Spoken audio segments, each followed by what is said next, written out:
Bom dia, pessoal. Hoje nós vamos falar de um assunto que é praticamente uma revisão.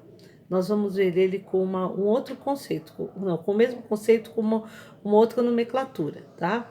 Nós vamos ver as conjunções, só que agora com o nome de operadores discursivos, ok? Alguns teóricos chamam também de operadores argumentativos. Os operadores discursivos, eles servem para quê? Para estabelecer um sentido entre as partes do texto. Então, a conjunção serve para quê?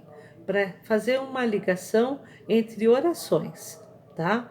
Então, nós estudamos a oração coordenada, e aí nós vimos que são orações que são independentes, só que uma para estar ligada à outra, estabelecendo um novo sentido, eu uso a conjunção. O primeiro operador que eu vou ver aqui é o operador opositivo, que a gente estudou como conjunção coordenada adversativa. Quando nós estamos num campeonato de futebol, nós temos adversários, é um contrário ao outro. Então, a ideia que se passa de oposição, né, de adversidade, é essa mesmo. É uma ideia apresentada numa oração e uma outra que contrapõe, que é contrária. Então, eu trouxe para vocês um exemplo que foi dado em sala, né? Eu quero comprar uma calça. Essa minha oração está completa, tem sentido nela, certo? A gente consegue compreendê-la independentemente. Só que eu necessito de mostrar que tem uma ideia contrária a esse meu desejo de comprar uma calça.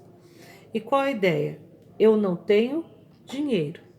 Para eu unir as duas frases, as duas orações, né? Eu preciso de um conectivo, de uma conjunção ou de um operador. Só que eu quero unir as duas frases, trazendo para esses textos um sentido contrário de oposição. Então, eu quero comprar uma calça, mas não tenho dinheiro. O mas ele vai trazer a ideia de oposição, de contrariedade.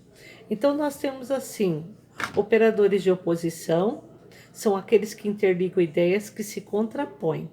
São eles o mas, o porém, o todavia, o contudo. Eu estou fazendo essa leitura do roteiro que eu fiz para vocês de estudo, tá bom? Sempre lembrando que nós fazemos uso desses operadores no nosso dia a dia, na nossa rotina.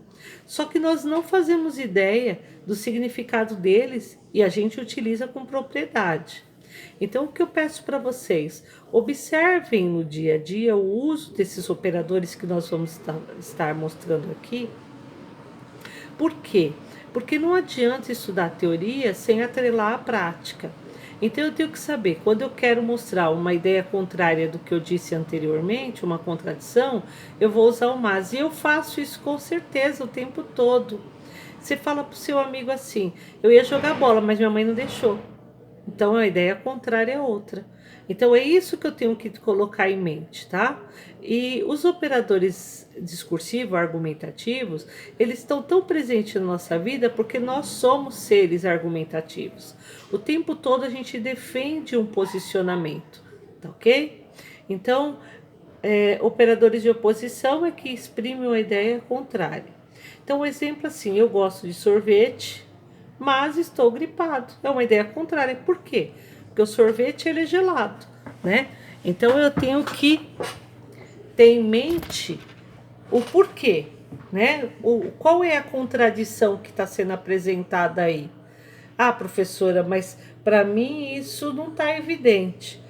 Lógico que não, gente. Mas isso faz parte do nosso conhecimento que o sorvete é gelado e que ele nos deixa doente, então eu não posso tomar. Então é uma ideia contrária à outra. Uma outra conjunção que nós estudamos é a aditiva, e aqui está trazendo como operadores de adição. Indica o que, gente? Eu sempre trago para vocês a teoria da matemática. A adição indica soma.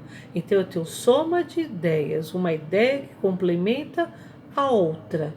Eu fui ao shopping e ao cinema. A minha ideia de ir ao cinema completou a minha ideia de ter ido ao shopping.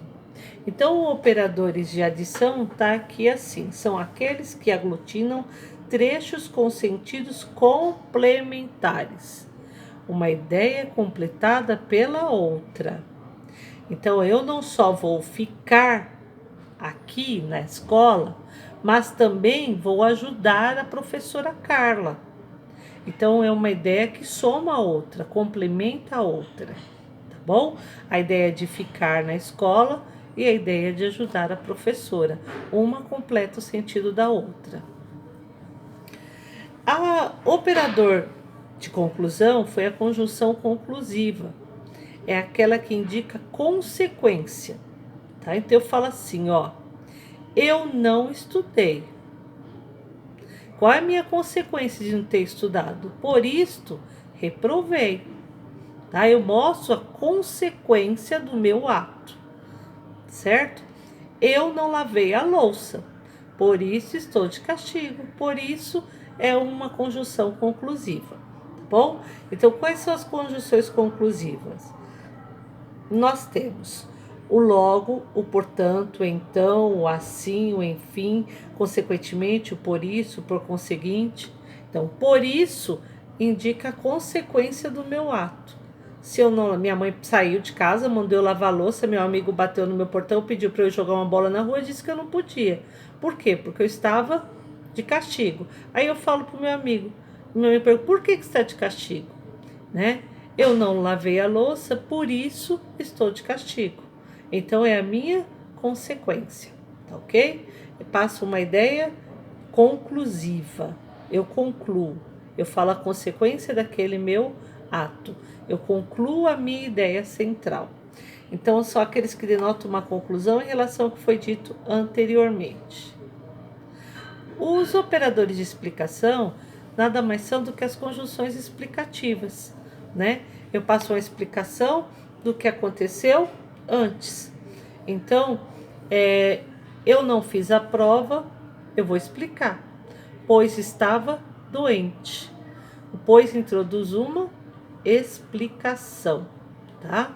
Então, eu não fiz a prova, logo não irei poder ir viajar, porque eu tenho uma prova substitutiva para fazer. Então, explica o porquê de eu não poder ir viajar, né? Então, é uma explicação. Então, os operadores de explicação são os operadores que representam a explicação sobre o que foi citado anteriormente.